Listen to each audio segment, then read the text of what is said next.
Hi, this is Watson. I'm so looking forward to see you. Congratulations on your purchase again. Now, the next important thing for you as a buyer is to be able to do a thorough and careful inspection. The California purchase contract basically stated that you buy the property in as is condition. But now it's up to you to hire an inspector who had the experience to go through the entire house to look for problem area, things that could be an area of concern before you make your final decision. Now, generally, as your real estate consultant, I recommend a few companies for you to choose from. I have a number of inspector that my buyer have good experience, have been very happy with, and that's what I recommend to you.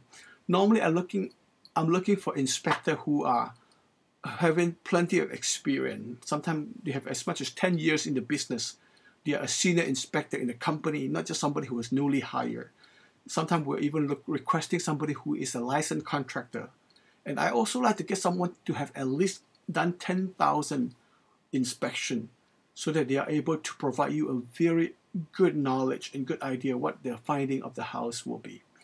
And another thing I'm looking for is a company that has a technology. They will produce a report that's easy to read, not somebody who would use handwriting, it's tiring to read for you or for the seller.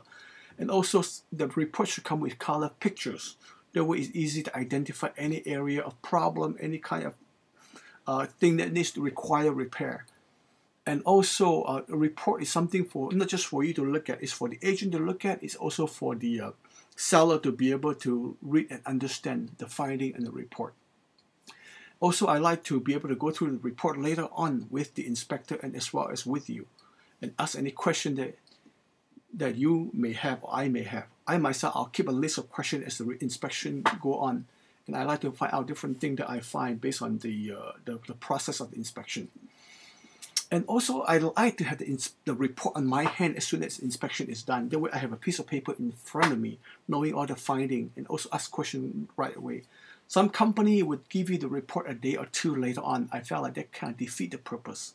So I usually, when I serve my buyer, I like to be able to put the professional people who help my client in a higher level of professionalism and a higher level of service for you. Now, for inspection, there are three things you can remember.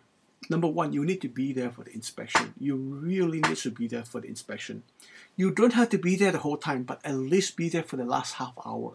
That's when the inspection get done and you get to go through the report and ask questions. The number two thing is you hire the inspector. Basically, you pay for it. So the inspector is there to work for you. Feel free to ask them questions. I want you to keep their number with you for future references. And also, the third thing would be that you have to pay the inspection when they are done. Usually, you can pay them by check, or sometimes they take credit card as well. Just be sure you keep the receipt. That could be useful when you come to a tax time for some of the deduction on the expense of the purchase. Now, a few tips for you to remember. First, I like to encourage my buyer to get the inspector to do the inspection first. Do not interrupt them. The best job are done when they are 100% focused on their finding, not being interrupted or asking questions. For example, if the inspector were to be looking at the plumbing, you don't want to be thinking about the roof and make them shift their focus. This is when they get the best job done and get the most finding.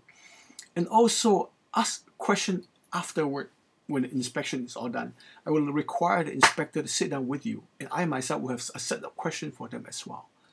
And also, you and I will review the report together, and then we'll discuss on how to use the report to approach the seller in order to proceed with the escrow. If any kind of problem area, anything that requires repair, anything that we like for the seller to take care before the escrow close, this one we'll talk about it. And we'll go through that together with you. And after the inspection is done, I like you to keep the report in a safe place. Usually the inspector that I work with, I require them to be available to you even after the escrow close. If you have any question about the condition of the home, what needs to be done, what are the things that require repair, or even sometimes some of the appliances, some of the brand, some of the things that you can do. And the three questions I generally like to ask the inspector. One would be, what are the area of concern, or what are the area that is not working properly in the house? Number two would be, what are the items you're going to be looking out for the next 1 to 10 years? For example, sometimes you may have a water heater, maybe lasting in another 5 years? I'd like the inspector to let you know so that you can anticipate the expense. And the third question will be, I'd like to ask them how much it costs for a certain thing. That way you can be prepared for the future. Okay? Hope that helps you a lot. Looking forward to see you at the inspection, and I want to wish you all the best, and I'm so glad to work with you. And I hope that you would keep it in mind when you come across somebody who can require that, the excellent service I provide for you. And just don't keep me a secret. Thank you.